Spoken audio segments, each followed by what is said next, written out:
definitely. So you want to know about Thomas Riley? It's just relevant with the flames as well, since we have two flames on both our screens there, so Yeah, it's even more apt. Like, but he's. I'll tell you what.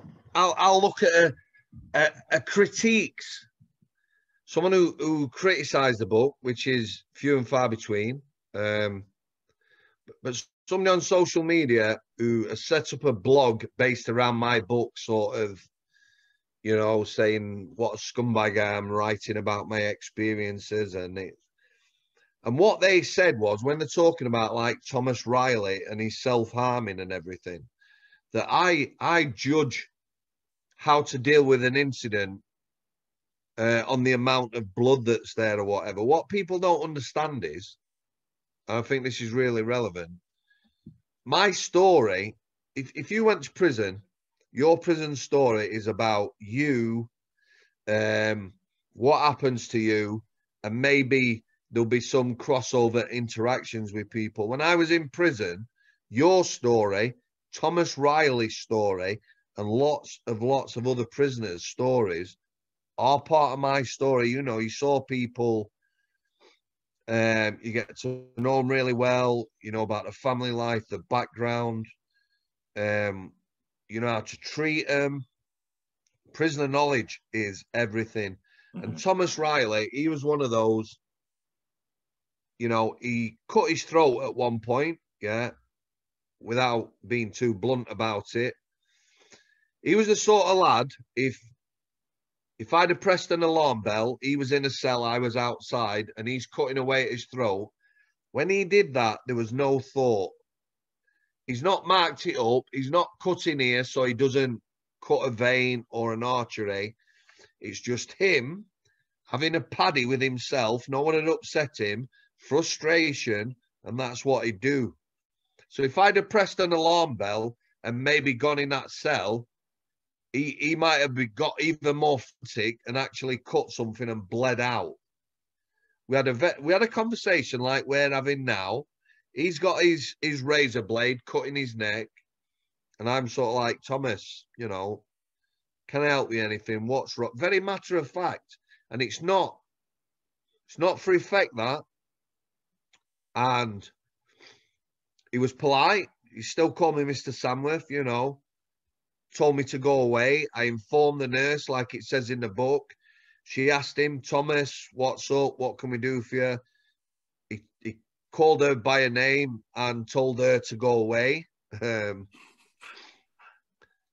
we told him to press his bell when he'd done, which he did. Now, somebody else, if somebody had been on a wing doing that, I'd have been straight in a cell. I knew that lad, and me intervening might have escalated that. As it were, he had a very nasty wound, but he didn't die. Somebody else who I didn't know, if I saw somebody doing that, straight in there. So it's having that understanding and making decisions, because nobody else can make them decisions for you. I believe he used to rub shit into his wounds as well when he used to cut. He did. He did. He opened his arm with a razor blade down to wood. Do you know what I mean by down to the wood? There was no thought about his cutting. He cut it down to bone. He cut, over the years, lots of damage. His arms were a mess. But he had horrific wounds, open wounds. And yeah, he rubbed excrement in them. He refused antibiotics. He refused any treatment. Me or they'd have got infected, sepsis now, and he'd have been dead.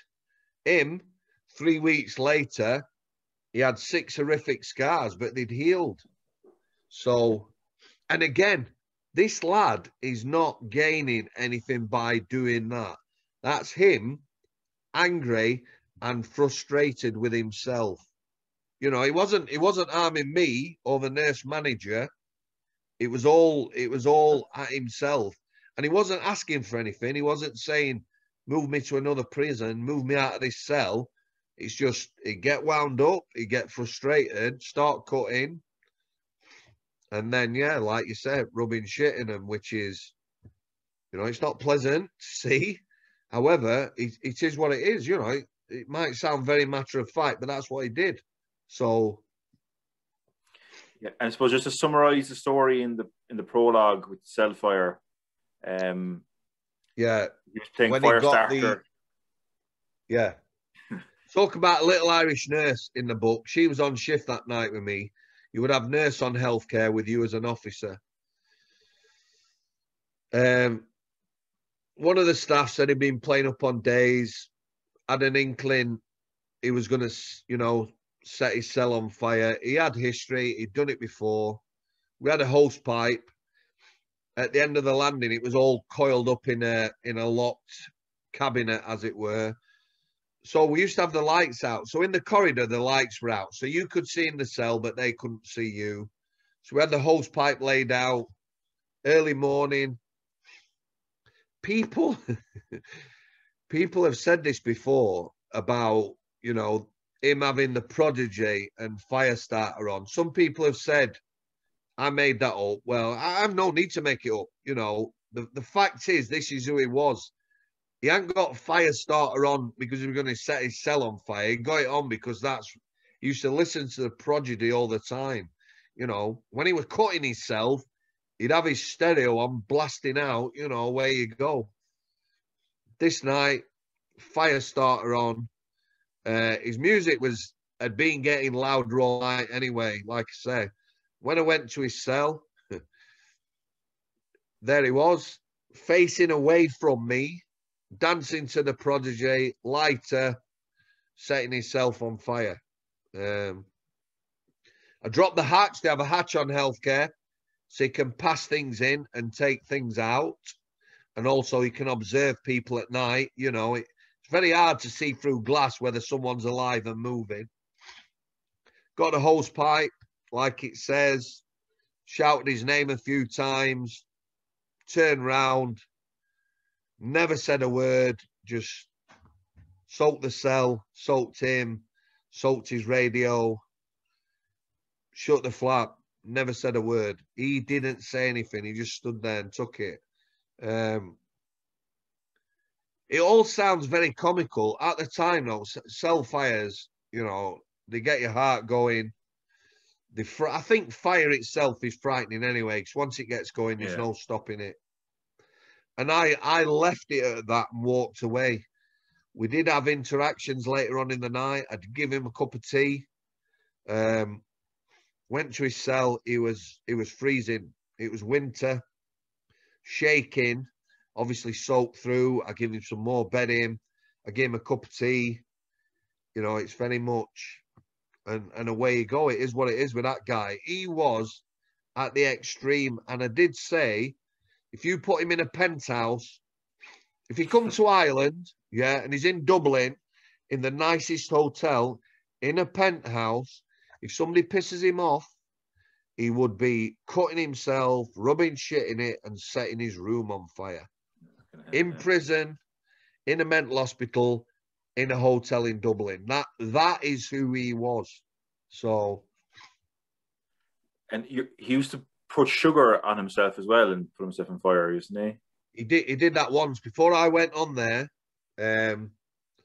Tracksuit bottoms, tied his laces around the bottom, 2 bags of sugar into his tracksuit. Hey up, Captain. 2 bags of sugar. Yeah. Set himself on fire, and like you say, sugar burns.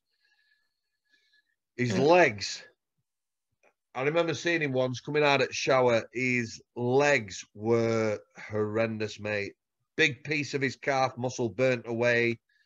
They were all scar tissue. You know, scar tissue, if you have a bad scar, how it shrinks and it can distort things and that. His legs were horrendous. Terrible. Terrible.